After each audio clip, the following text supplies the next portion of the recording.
Hai, hari ini kita akan membahas tentang cermin, lanjutan dari bab sebelumnya, yaitu tentang cahaya. Masih ada kaitannya sama cahaya.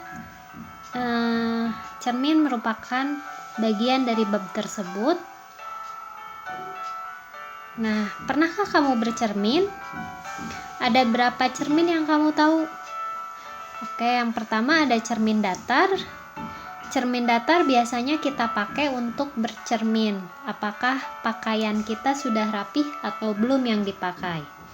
Atau ada yang berupa cermin cekung, itu biasanya ketika kalian menggunakan centong atau sendok yang dari stainless, itu ketika kalian melihat biasanya ada bayangannya. Atau di supermarket atau minimarket itu ada menggunakan cermin cekung untuk melihat dari kejauhan, memantau apakah bagaimana kondisi dari dalam supermarket, bisa dilihat dari cermin cekung.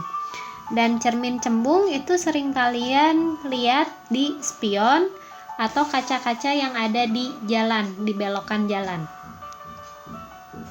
Pertama yang kita bahas hari ini hanya cermin datar saja. Di sini dilihat, misalkan garis kuning ini adalah cermin datar.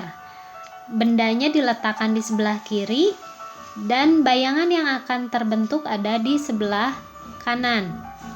Nah, jarak dari benda ke cermin itu biasanya dilambangkan dengan S saja atau S0. Sementara dari cermin ke bayangan itu biasanya dilambangkan dengan S1 atau S aksen.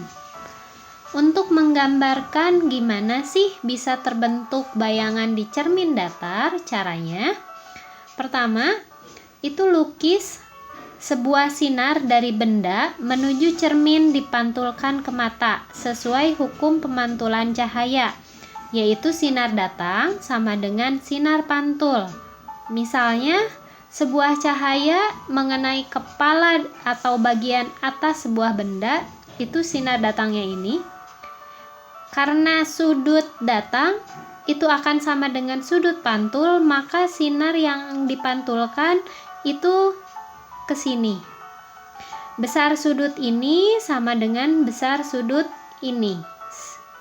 Sudut datang sama dengan sudut pantul. Gimana kalau misalkan si sinarnya mengenai bagian bawah benda? Itu terbentuk sinar datangnya ini kemudian dipantulkan oleh cermin.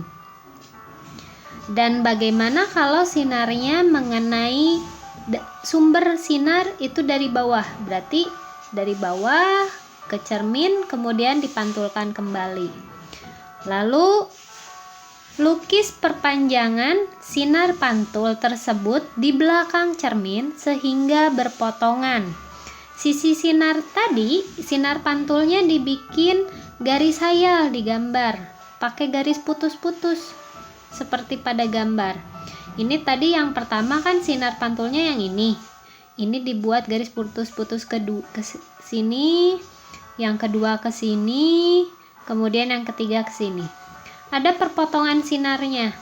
Yang pertama ada perpotongan di sini dan di sini. Maka bisa digambar ulang bahwa bayangannya terletak di sini. Nah, tadi diingatkan kembali jarak antara bayangan benda ke cermin itu S aksen, sementara dari cermin ke benda itu S. Sifat bayangan yang terbentuk adalah maya, tegak, dan sama besar. Kenapa bisa maya? Maksudnya apa nih? Maya, tegak, dan sama besar.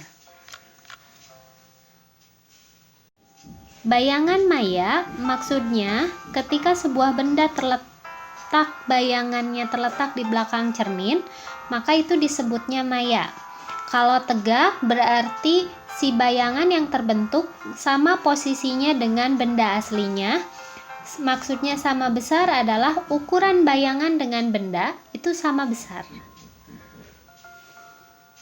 Pertanyaannya untuk mengingat kembali, S itu tadi merupakan lambang apa? Kedua, S aksen atau S1 merupakan lambang apa? Dan yang ketiga, apa sifat bayangan dari cermin datar? Hari ini cukup sekian pelajarannya.